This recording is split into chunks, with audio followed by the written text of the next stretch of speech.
کہ لم یجمع اللہ بین ابنتی نبی منذ خلق اللہ، فرمایا اللہ تعالیٰ نے آدم سے لے کے محمد صلی اللہ علیہ وسلم تک کسی نبی کی دو صاحبزادیاں کسی ایک امتی کے گھر میں نہیں ہیں، فرمایا آدم الی ان تقوم الساعہ، اور قیامت تک نہیں ہوں گی بغیر عثمان ابن عفان، سوائے عثمان ابن عفان کے، فذالک سمی ذو النورین، اس لیے ہم آپ کو ذو النورین کہتے ہیں کہ دو نوروں والا، یہ آپ کا اعزاز ہے۔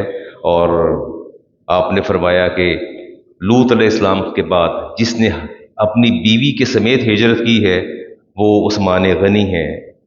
وہ پیغمبر نے ہجرت کی تھی اپنے اہل و عیال کے ساتھ، اور عثمان غنی نے ہجرت کی اس کے بعد۔ اللہ تعالیٰ نے بے حد اوصاف اور کمالات آپ کو فرمائے۔ غزوہ بدر، اچھا بات بڑی آج میں جب غزوہ بدر کے شرکاء کے نام دیکھتا ہوں نا کتابوں کے اندر، اسلامک اسٹڈیز کی بکس ہیں، اس میں عثمان غنی کا بھی نام شامل ہے۔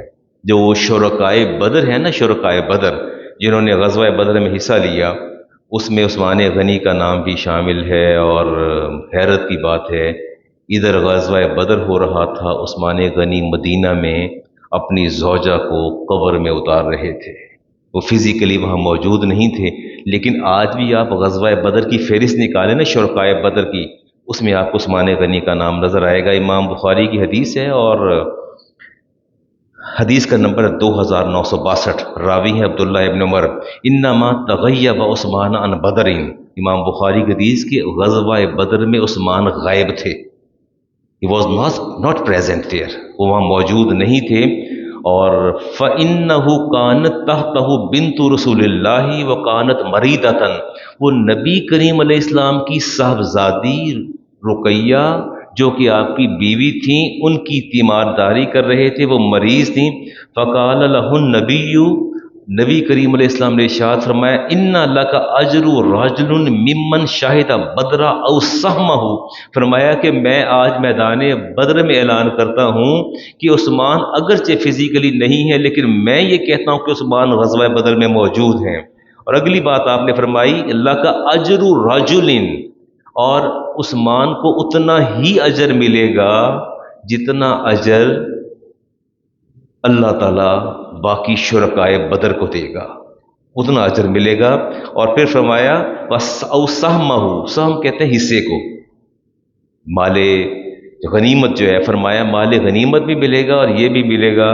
یہ واحد عثمان غنی کی ذات ہے جن کو اللہ تبارک و تعالیٰ نے یہ اعزاز بخشا، اللہ کے رسول نے اعزاز بخشا۔ یہ حدیث آپ سنیے گا جی، امام بخاری کی، اور رفاع بن ابی رافع اس کے راوی ہیں۔ کہتے ہیں کہ رسالت امام علیہ السلام نے فرمایا جا جبریل الی النبی علیہ السلام، جبریل امی حاضر ہوئے نبی پاک کی خدمت میں اور عرض کیا ما تعدون اہل بدر فیکم، یا رسول اللہ یہ جو اہل بدر جنہوں نے آپ کے ساتھ جنگ کی ہے ان کا سٹیٹس کیا ہے، ان کا کیا سٹیٹس ہے آپ کے نزدیک؟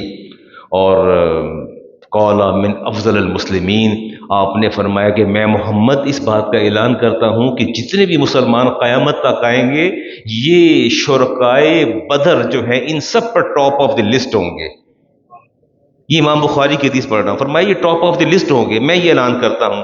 جبریل کا جواب سنیے، فرمایا وَكَذَلِكَ مِن شَاهِدَ بَدْرٍ مِنَ الْمَلَائِكَةِ، تو ایک خبر میں بھی آپ کو دے دوں کہ میں سدرۃ المنتہا سے نیچے آیا ہوں، اللہ تعالیٰ کو وہ فرشتے سب سے زیادہ محبوب ہیں جنہوں نے آپ کے صحابہ کے ساتھ میدان بدر کے اندر جہاد کیا۔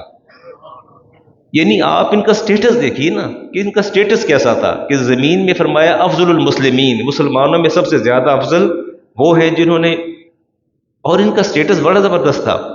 کوئی اگر ان سے خطا ہو بھی جاتی تو میرے پاس وقت نہیں ہے، مجھے آگے بڑھنا ہے، تو انہیں کہتے یہ بدری صحابی ہیں۔ یہ کون سے صحابی ہیں؟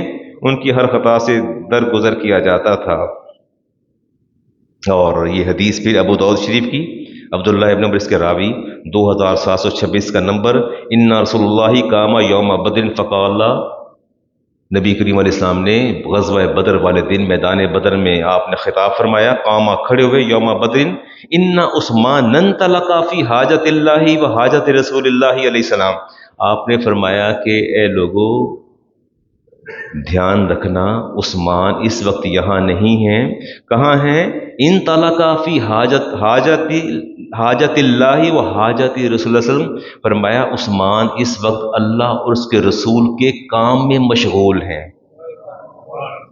تو کہاں مشغول تھے وہ اپنی بیوی کی تیمارداری کر رہے تھے، وہ بیمار تھیں بہت زیادہ، تو فرمایا وہ اپنا کام نہیں کر رہے، فی حاجت اللہ و حاجت رسول اللہ، عثمان اس وقت جو ہے اللہ اور اس کے رسول کی حاجت میں مصروف ہے۔ وَإِنِّي أُبَايِعُ لَهُ، تو فرمایا کہ میں اللہ کا رسول اس کی طرف سے بیعت کرتا ہوں۔ فرمایا فضرب لہ رسول اللہ بسہم، آپ نے حصہ مقرر کر دیا، جب مال غنیمت تقسیم ہو رہا تھا حصہ مقرر کر دیا۔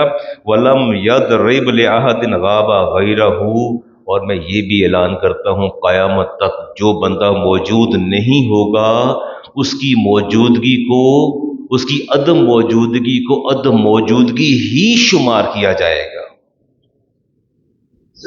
بات شیخ صاحب بات کلیئر ہے، آپ تشریف فرما ہیں تو ہیں، نہیں ہے تو نہیں ہے، نہیں ہے تو نہیں ہے۔ کائنات کا کوئی بندہ یہ نہیں کہہ سکتا کہ شیخ ریاض صاحب جمعہ پڑھنے نہیں آئے، آئے ہیں تو آئے ہیں، نہیں آئے تو نہیں آئے۔ فرمایا ایسا نہیں ہوگا۔ فرمایا وَلَمْ يَضْرِبْ لِأَحَدٍ غَابَ غَيْرَهُ، میں یہ بھی اعلان کرتا ہوں کہ آج کے بعد قیامت تک ایسا کبھی بھی نہیں ہوگا کہ بندہ موجود نہ ہو اور کوئی کہہ دے موجود ہے۔ صرف یہ رائٹ اور یہ اعزاز اور یہ ڈگنیٹی اور یہ آنر عثمان غنی کا ہے، کوئی نہیں موجود پھر بھی موجود ہے، اس لیے کہ وہ اللہ اور اس کے رسول کی حاجت میں مصروف تھے۔ تو گویا آپ کی صاحبزادی کی عیادت کرنا یہ اللہ کے امور میں سے ایک امر تھا، اللہ کے احکامات میں سے ایک حکم تھا، اور آپ کی